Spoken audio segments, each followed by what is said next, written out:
baka tingluti pa. Ano na po? Daming bahay.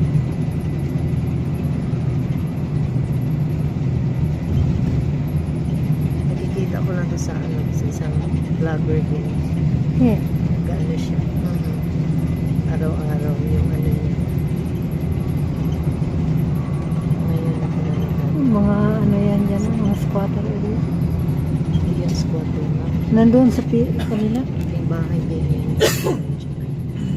Maliliit ng mga bahay. Kondo.